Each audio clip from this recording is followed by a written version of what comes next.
पूरा मार्केट भाया आलू भुजिया आज आम घरे बनवा अति सहज उपाय। एटा बहुत क्रिस्पी भी हम आ टेस्ट भी पूरा मार्केट भाया हम। आपण शब्द जापे एटा केते क्रिस्पी होती। तेणु भिडटी को संपूर्ण देखु जमी बनाऊँ ठीक से ही प्रोसेस रे बनातु। आपणकर भुजिया भी निश्चिंत परफेक्ट है। आमर रेसिपी जदि आपन को पसंद आसता है तो वीडियोटी को लाइक करंतु, आपन सांगसाथी मानक मध्यरे शेयर करंतु और प्लीज मो चैनल को निश्चय सब्सक्राइब करंतु। नमस्कार, टेस्टी ओडिया फूड को आपण समस्त को अनेक अनेक स्वागत।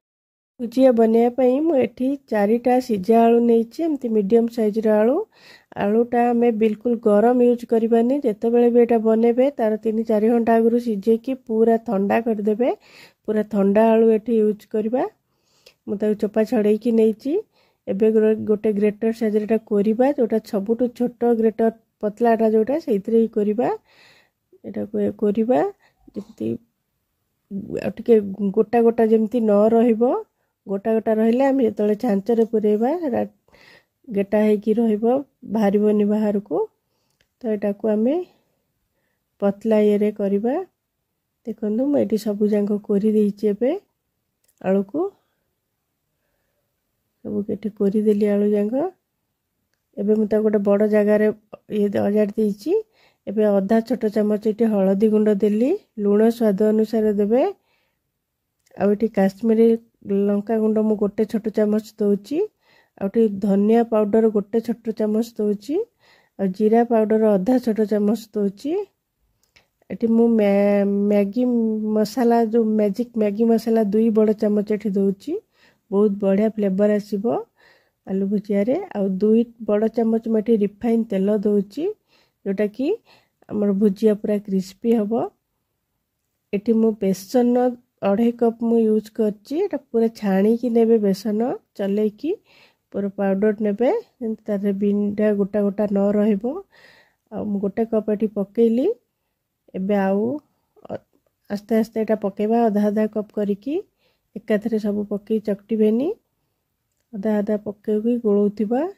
आलूर मॉइस्चर पाई भी बेसन कम बेसी लगी पारे। देखो मोर टोटाल ये 4टा आलू रे 2.5 कप बेसन मत लगिला।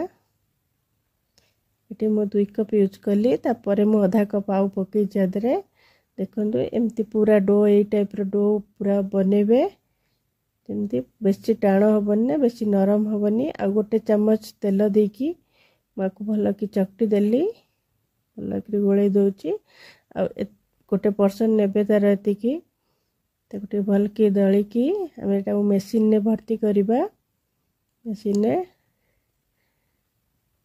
एबे मेसीन नहीं सेट करदबा। एटा को जो थे आम आलू भुजिया छाणीबा। एटा भुजिया छांचटा एटा सेट कला परे भितर टिके तेल लगेदेबा। मेसीन ने मेसीन चारियाड़े तेल लगेदेबा। आम जो से डोटा पूरेबा प्रेस कले हेटा भल से बाहर हेटा।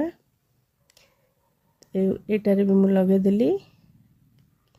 एबे ता भितर भर्ती करदबा टिके डो नहीं कि जी जगह हम धरब। एबे तेल मुझे गरम करिया को बसे देची। मीडियम फ्लेम रे गरम कर देची तेल। देखो टिके पकेकी देखिबा। तेल को पूरा धुआं बाहला पर्यंत बेसी हिट गरम करें। मीडियम फ्लेम ही रखिए। तापर एटा हमें प्रेस करी एमती पकेबा भुजियाटा को। देखो